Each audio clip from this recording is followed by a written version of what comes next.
السلام علیکم ورحمۃ اللہ وبرکاتہ۔ دعاؤں کا سلسلہ وقتاً فوقتاً آپ حضرات کی خدمت میں مختلف دعائیں اور اذکار پیش کیے جاتے ہیں۔ آج بھی ایک دعا آپ حضرات کی خدمت میں پیش کرنا ہے۔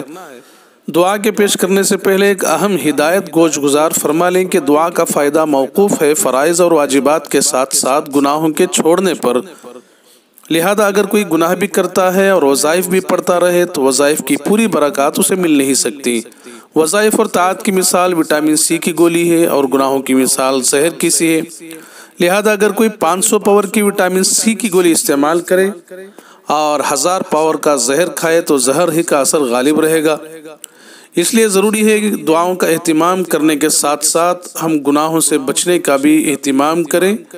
گناہوں کا ارتکاب کرنے سے اپنے آپ کو بچانے کی کوشش کریں، اگر ہو جائے تو توبہ کا اہتمام کریں۔ اللہ تعالیٰ توفیق نصیب فرمائے۔ آج آپ حضرات کی خدمت میں وہ عجیب دعا پیش کرنا ہے کہ جس کو پڑھنے سے دل مردہ نہیں ہوتا۔ وہ عجیب دعا جو صبح یا شام کو صرف ایک مرتبہ پڑھ لے تو اس دن اور اس رات میں اس کا دل مردہ نہیں ہو سکتا ہے۔ وہ دعا درج ذیل ہے۔ یہ دعا سورہ بنی اسرائیل کی آخری کی آیتیں ہیں۔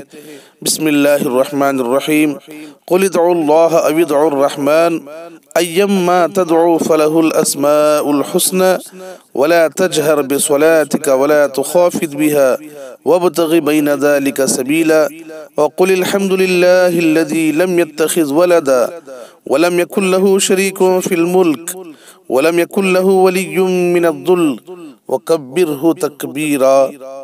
الدیلمی عن ابن موسیٰ رضی اللہ عنہ۔ اللہ تعالیٰ عمل کی توفیق نصیب فرمائے۔ وآخر دعوانا ان الحمد للہ رب العالمین۔